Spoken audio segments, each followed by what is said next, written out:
Hello everyone, दृष्टि के teaching exam YouTube channel में एक बार फिर से आपका स्वागत है। मैं हूं गीतांजलि शुक्ला। जैसा कि आप सभी जानते हैं, हम यहाँ DSSB के एक खास सेगमेंट पर चर्चा कर रहे हैं, जिसमें DSSB के ज्योग्राफी सेगमेंट यानी भूगोल के उन खास टॉपिक पर चर्चा करते हैं जो टॉपिक आपकी परीक्षा की तैयारी के लिहाज से इंपॉर्टेंट हो सकते हैं। इन टॉपिक्स के कंसेप्ट को समझना, इनके कंसेप्ट के साथ साथ इनसे जुड़े हुए इंपॉर्टेंट तथ्यों को जानना हमारे लिए इंपॉर्टेंट है। तो हम इनके कंसेप्ट, इनसे जुड़े हुए जो भी इंपॉर्टेंट तथ्य हैं, उन्हें इस क्लास के जरिए समझने की कोशिश कर रहे हैं। इससे हमने कई इंपॉर्टेंट टॉपिक्स पर चर्चा कर रखी है, यानी DSSB के भूगोल के सिलेबस में जो इंपॉर्टेंट टॉपिक मेंशन है, उन टॉपिक्स पर हमने ऑलरेडी चर्चा कर रखी है। ये एक पूरी सीरीज है। आप चाहें तो दृष्टि टीचिंग एग्जाम में विजिट करिए और उन वीडियोस को आप देख सकते हैं, जिसमें हमने पृथ्वी की गतियों के बारे में पढ़ा है, जिसमें घूर्णन, परिक्रमण गति, देशांतर रेखाएं, अक्षांशीय रेखाओं के बारे में हमने पढ़ा है। हमने समझने की कोशिश की है कि कैसे किसी स्थान के समय को, एग्जैक्ट लोकेशन पर समय के बारे में हम जानकारी प्राप्त कर सकते हैं। हमने पृथ्वी में ब्रह्मांड की उत्पत्ति, आकाश गंगाओं के बारे में पढ़ा है, पृथ्वी की संरचना के बारे में भी पढ़ा है। तो आप चाहें तो आप वो छोटी छोटी वीडियोस आपके कंसेप्ट को बेहतर बनाने के लिए देख सकते हैं। उसके लिए आपको दृष्टि teaching exam YouTube channel visit करना होगा। ठीक है, इस सीरीज को आगे बढ़ाते हैं और आज हम एक और नए इंपॉर्टेंट टॉपिक पर चर्चा करते हैं, जिसका नाम है अंतर्जात बल, एंडोजेनिक फोर्स। ठीक है, अंतर्जात बल यह किससे संबंधित है? यह संबंधित है पृथ्वी से। अंतर्जात बल को समझने से पहले हमें यह समझना होगा कि आखिर इस बल की उत्पत्ति होती कहां है और क्यों हमें अंतर्जात बल के बारे में पढ़ना है। ठीक है, तो हम सभी जानते हैं कि जो पृथ्वी है हमारी, वह क्या कर रही है? पृथ्वी का एक हिस्सा, या मान लीजिए कि पृथ्वी का कोई भाग है जो अपने अन्य भागों से, या पृथ्वी का एक भाग या पृथ्वी के अन्य भाग किसी एक हिस्से से क्या हो रहे हैं? दूर जा रहे हैं, जिसे हम ज्योग्राफी की भाषा में कहेंगे विस्थापित होना। विस्थापित होना। तो पृथ्वी का एक भाग या पृथ्वी के कुछ भाग अन्य शेष भागों से क्या हो रहे हैं? विस्थापित हो रहे हैं। विस्थापित होने की वजह से ऐसा देखा गया कि यह घटना, जिसके माध्यम से एक हिस्सा पृथ्वी का या पृथ्वी का एक भाग दूसरे भाग से विस्थापित हो रहा है, इसे क्या कहा गया? भूसंचलन कहा गया। इसे कहा गया भूसंचलन, अर्थ मूवमेंट। पृथ्वी के एक भाग से, मान लीजिए पृथ्वी है, इसका यह एक भाग है, तो इसके एक भाग से शेष भाग मान लीजिए क्या हो रहे हैं? विस्थापित हो रहे हैं। तो इस घटना को या इस स्थिति को क्या कहते हैं हम? इस मूवमेंट को हम क्या कहते हैं? भूसंचलन कहते हैं, अर्थ मूवमेंट कहते हैं। ठीक है, पृथ्वी के एक भाग से दूसरे भाग के विस्थापित होने की यह जो प्रक्रिया है, लगातार बहुत धीमी गति से, बहुत ही मंद गति से क्या हो रही है? चल रही है। तो इसकी गति क्या है? बहुत ही मंद है। ध्यान रखिएगा, यह प्रक्रिया कैसे चल रही है? बहुत ही मंद गति से चल रही है। इस पूरी प्रक्रिया को हम भूसंचलन कहते हैं। भूसंचलन दो बलों के प्रभाव से होता है। भूसंचलन के माध्यम से कई प्रकार की आकृतियां बनती हैं और बिगड़ती हैं, और इन आकृतियों के बनने और बिगड़ने में दो बलों का यहाँ योगदान महत्वपूर्ण है। और इन दो बलों की यदि हम बात करें कि भूसंचलन में कौन से दो बल सहायक हैं, कौन से दो बल सहायक हैं, किनकी वजह से ये भूसंचलन हो रहा है?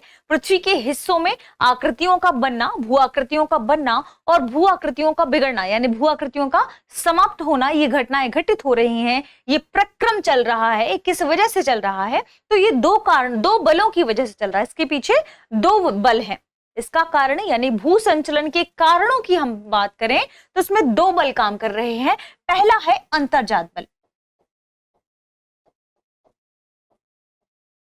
जिसे हम एंडोजेनिक फोर्स कहते हैं, और दूसरा है बहिर्जात बल, एक्सोजेनिक फोर्स। इसे हम क्या कहते हैं? Exogenic force.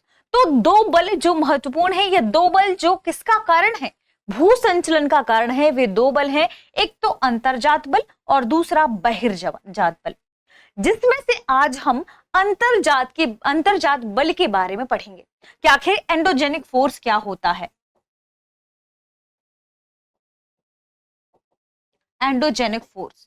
ठीक है, अब यहाँ पर थोड़ा सा हमें समझना होगा कि आखिर ये दोनों हैं क्या। अंतर्जात बल की यदि हम बात करें तो अंतर्जात बल पृथ्वी की जो आंतरिक हिस्से हैं, ध्यान रखें हम जानते हैं कि पृथ्वी कुछ इस तरीके से है, तो पृथ्वी के आंतरिक हिस्सों में जो बल उत्पन्न होते हैं उन्हें हम अंतर्जात बल कहते हैं। ठीक है, पृथ्वी में अंतर्जात बल का संबंध किससे है? पृथ्वी के भूगर्भ से है। ध्यान रखिएगा, पृथ्वी के भूगर्भ से, पृथ्वी के आंतरिक हिस्से में उत्पन्न बल को अंतर्जात बल कहा जाता है। और वह बल जो पृथ्वी की सतह पर उत्पन्न हो, वह बल जो पृथ्वी की सतह पर उत्पन्न होता है उसे हम क्या कहते हैं? उसे हम बहिर्जात बल कहते हैं। ध्यान रखिएगा। ठीक है, तो जो आकृतियां पृथ्वी के अंतर्जात, ध्यान रखिएगा इसे आप कैसे समझना है कि पृथ्वी के या भूगर्भ के माध्यम से जो बल उत्पन्न होते हैं उन्हें हम अंतर्जात बल कहते हैं।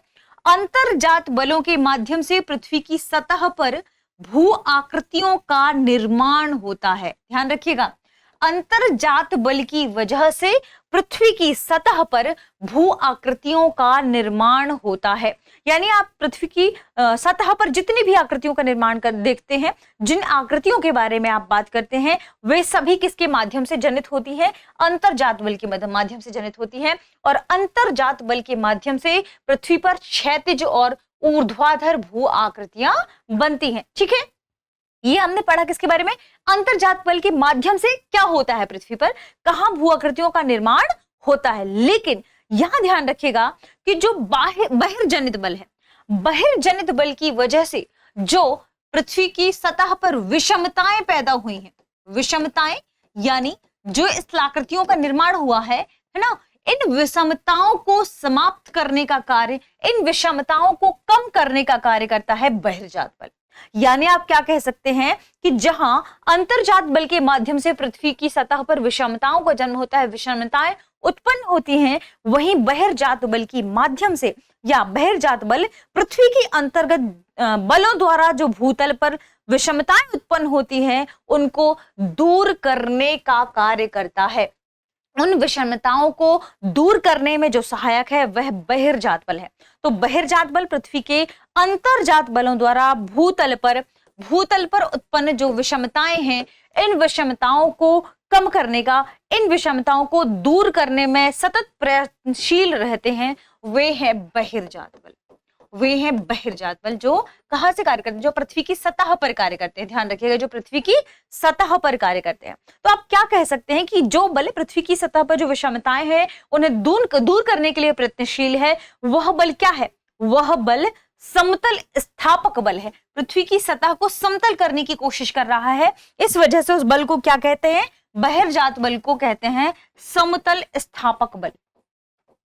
समतल स्थापक बल, ध्यान रखिएगा। ठीक है, समतल को स्थापित करने के लिए जो भी विषमताएं पृथ्वी की ऊपरी सतह पर उत्पन्न हुई हैं, उन विषमताओं को कम करके उनमें लगातार प्रयत्नशील होकर बहिर्जात बल यहां समतल स्थापित करने की कोशिश करता है। इस वजह से बहिर्जात बल को समतल स्थापक बल भी कहा जाता है। ठीक है, अब बेसिकली आज हमें क्या पढ़ना है? अंतर्जात बल के बारे में कि अंतर्जात बल क्या है। ठीक है, तो हम इसे समझने की कोशिश करते हैं कि आखिर अंतर्जात बल क्या है। ठीक है, अंतर्जात बल, एंडोजेनिक फोर्स।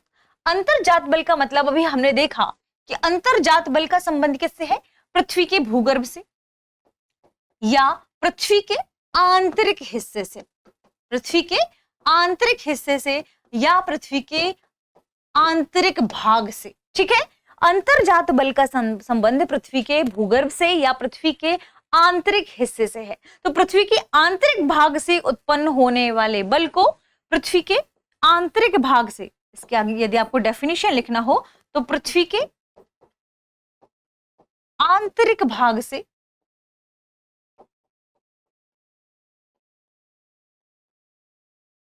उत्पन्न होने वाले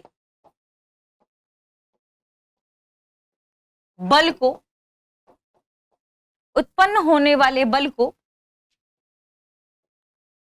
अंतर्जात बल कहते हैं। अंतर्जात बल कहते हैं, एंडोजेनिक फोर्स कहते हैं। ठीक है। तो वह बल जो पृथ्वी के आंतरिक हिस्से से उत्पन्न हो रहा है, आंतरिक भाग से उत्पन्न हो रहा है, भूगर्भ से उत्पन्न हो रहा है, उसे क्या कहेंगे? अंतर्जात बल कहेंगे। ये जो अंतर्जात बल है, इस अंतर्जात बल के अंतर्गत क्या क्या आ सकता है?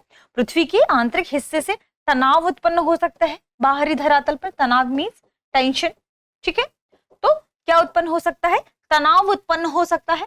संपीड़न की घटना घटित हो सकती है पृथ्वी की धरातल पर। पृथ्वी के आंतरिक हिस्से से जो बल कार्य करेगा उसके माध्यम से यदि तनाव उत्पन्न होगा, ठीक है, कहीं ना कहीं संपीड़न उत्पन्न होगा, कंप्रेशन जिसे हम कहते हैं। तो संपीड़न, ध्यान रखें, कंप्रेशन के माध्यम से भी पृथ्वी पर क्या उत्पन्न हो सकता है? बल लग सकता है पृथ्वी पर, ध्यान रखिएगा। तो कहीं ना कहीं जो तनाव है, जो संपीड़न है, ज्वालामुखी की घटनाएं हैं, भूकंप की घटनाएं हैं, ये सभी क्या है? ये पृथ्वी के भीतर से उत्पन्न होने वाले बल हैं। तो ध्यान रखें, इसमें हम क्या शामिल कर सकते हैं? ज्वालामुखी, या आप लिख सकते हैं भूकंप या ज्वालामुखी। जो भूकंप और ज्वालामुखी है ये भी पृथ्वी के अंतर्जात बल के अंतर्गत शामिल किए जाएंगे, ठीक है। तो विभिन्न जितनी भी भू आकृतियों का विकास हो रहा है, किसके माध्यम से? चाहे वे तनाव के माध्यम से हो, चाहे संपीड़न के माध्यम से हो, चाहे भूकंप के माध्यम से हो, या ज्वालामुखी के माध्यम से, इनके माध्यम से जितने प्रकार की स्थलाकृतियों का निर्माण होता है, ये सभी स्थलाकृतियां किसके द्वारा निर्मित मानी जाएंगी? अंतर्जात बल के द्वारा निर्मित मानी जाएंगी, ठीक है।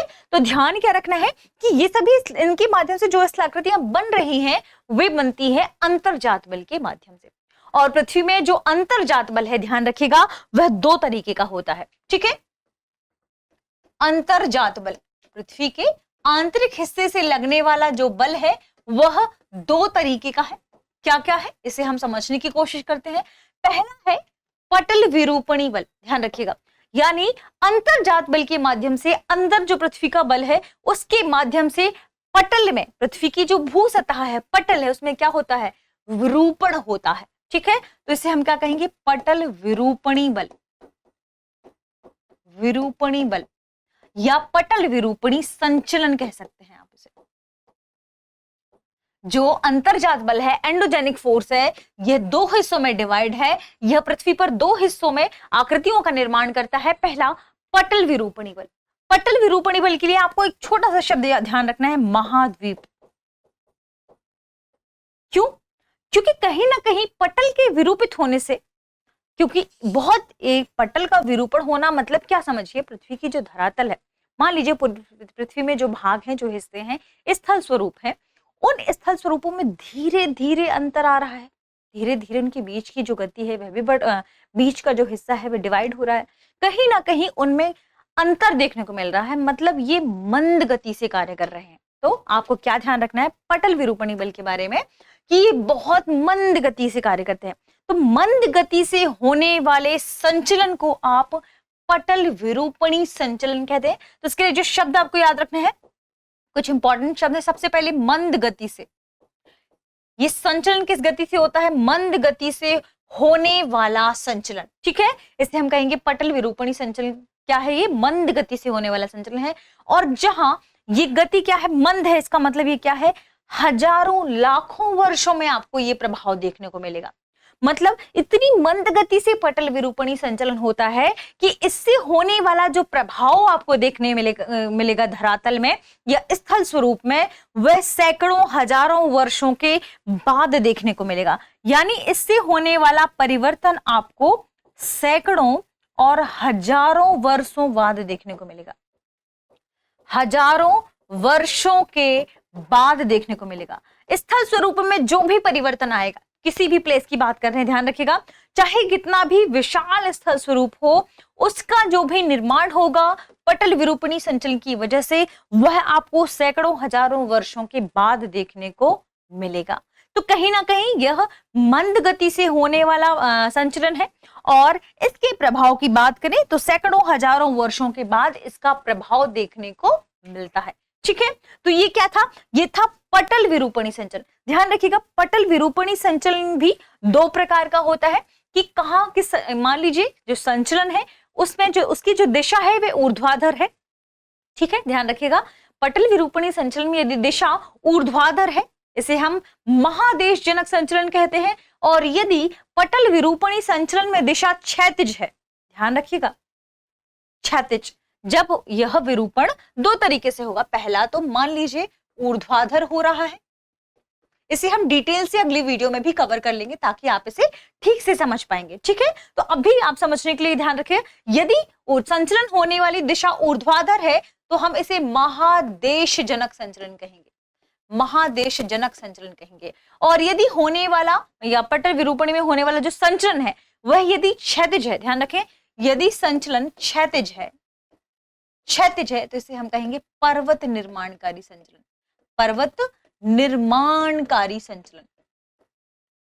ठीक है, तो इसे डिटेल से हम पढ़ेंगे अगली वीडियो में, तब आपको पता चल जाएगा कि पटल विरूपणी संचलन आखिर होता क्या है। ठीक है, अंतर्जात बल के अंतर्गत दो प्रकार से संचलन होगा। वह पहला प्रकार है पटल विरूपणी संचलन और इसका दूसरा प्रकार है आकस्मिक संचलन, या आप इसे कह सकते हैं आकस्मिक, आकस्मिक अंतर्जात बल, अंतर्जात बल।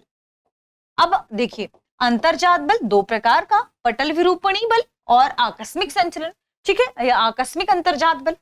जहां पटल विरूपणी बल है बहुत मंद गति से होता है, हजारों वर्षों में इसका प्रभाव देखने को मिलता है, वहीं आकस्मिक संचलन आप समझिए बहुत ही कम गति से, माफ कीजिएगा, बहुत ही तीव्र गति से होता है। ध्यान रखें, आकस्मिक संचलन क्या होगा, बहुत ही तीव्र गति से घटित होगा। आकस्मिक संचलन में, आकस्मिक अंतर्जात बल में ध्यान रखना है कि यहां पर जो घटनाएं घटित होंगी बहुत ही आकस्मिक होंगी, बहुत ही तीव्र गति से घटित होंगी, जैसे भूकंप का आना, जैसे ज्वालामुखी से जुड़ी हुई घटनाएं। ठीक है, तो ये बहुत ही तीव्र गति से घटित होती हैं और आकस्मिक घटित होती है, इनका पहले से आप अनुमान नहीं लगा सकते हैं। ठीक है, जहां पटल विरूपणी संचलन में हम देखा बहुत मंद गति से सैकड़ों हजारों वर्षों में इसका प्रभाव देखने को मिलता है। और जो पटल विरूपणी संचलन दो प्रकार से घटित होता है, यदि बल ऊर्ध्वाधर लगता है तो उसे महादेशजनक संचलन कहते हैं, यदि बल क्षैतिज लगता है तो उसे हम पर्वत निर्माणकारी संचलन कहते हैं। वहीं यदि हम बात करें आकस्मिक संचलन की, तो आकस्मिक घटनाओं से उत्पन्न होने वाले बल को हम आकस्मिक अंतर्जात बल कहते हैं। तो आकस्मिक घटनाएं यहाँ इंपॉर्टेंट है, ध्यान रखिएगा, क्या इंपॉर्टेंट है, आकस्मिक घटनाएं। आकस्मिक घटनाओं के माध्यम से, आकस्मिक घटनाओं के माध्यम से उत्पन्न होने वाले बल को आप आकस्मिक अंतर्जात बल कहेंगे। ठीक है, ये आपको ध्यान रखना है। और इसमें जो भू आकृतियां होंगी, उस पर जो भू आकृतियां होंगी उन पर प्रत्यक्ष और तीव्र प्रभाव देखने को मिलेगा। जो भू आकृतियां होंगी उन पर प्रत्यक्ष, एक और शब्द ऐड करना है आपको, प्रत्यक्ष व तीव्र प्रभाव, तीव्र प्रभाव देखने को मिलेगा। ठीक है, प्रत्यक्ष व तीव्र प्रभाव आपको देखने को मिलेगा। जैसे भूकंप से संबंधित जो घटनाएं हैं, ज्वालामुखी से जुड़ी हुई घटनाएं हैं, वे सभी आकस्मिक अंतर्जात बल के अंदर आएंगी। ठीक है, तो भूकंप, ज्वालामुखी, चाहे सुनामी हो, कोई भी विनाशकारी जो घटनाएं होंगी वे किसके अंतर्गत आएंगी, आकस्मिक अंतर्जात बल के अंतर्गत। तो आपको लिखना क्या है इसमें, विनाशकारी घटनाएं, जितनी विनाशकारी घटनाएं हैं जैसे हम इन्हें ऐड कर लेते हैं इसमें, भूकंप, ज्वालामुखी, ठीक है, सुनामी, ये सभी जो विनाशकारी घटना है आदि, ये किस में शामिल हो जाएंगी, ये शामिल हो जाएंगी आकस्मिक अंतर्जात बल के भीतर। तो कहीं ना कहीं जो अंतर्जात बल है वे दो प्रकार के हैं, पटल विरूपणी अंतर्जात बल, पटल विरूपणी संचलन के रूप में हम इसे जानते हैं, इसे हम डिटेल से पढ़ेंगे अगली वीडियो में। ठीक है, तो पटल विरूपणी अंतर्जात बल मंद गति से हजारों वर्षों में इसके प्रभाव को देखने को मिलेगा। दो प्रकार से है, ऊर्ध्वाधर और क्षैतिज। ऊर्ध्वाधर महादेशजनक और क्षैतिज को पर्वत निर्माणकारी संचलन के रूप में जानते हैं। जब इसे डिटेल से समझेंगे तो आपको पता चल जाएगा कि क्या है।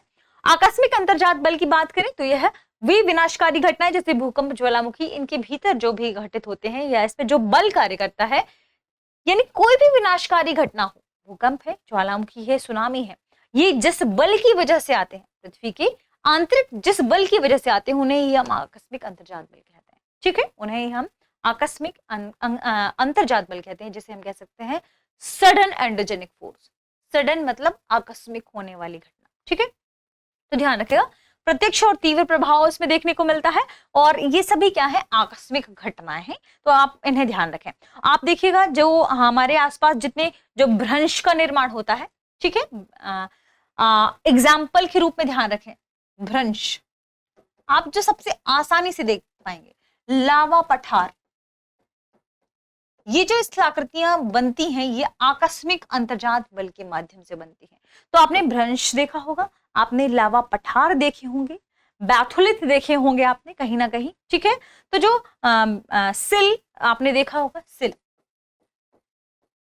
बैकोलिथ ध्यान रखें, ये सब एग्जाम्पल किसके हैं, ये आकस्मिक अंतर्जात बल के एग्जाम्पल है। हालांकि इसके बहुत अधिक प्रकार नहीं है, लेकिन चूंकि पटल विरूपणी संचरण अपने आप में एक इंपॉर्टेंट है, तो हम इन्हें इसके बारे में भी डिटेल से समझेंगे हमारी अगली वीडियो में। और जो भूकंप और विनाशकारी घटनाएं जैसे ज्वालामुखी है, इनके बारे में हम अलग से डिटेल वीडियो रेडी करेंगे, ठीक है। तो आज के वीडियो में इतना ही, मिलते हैं हमारी अगली वीडियो में, तब तक आप पढ़ते रहिए, रिवीजन करते रहिए, शुक्रिया।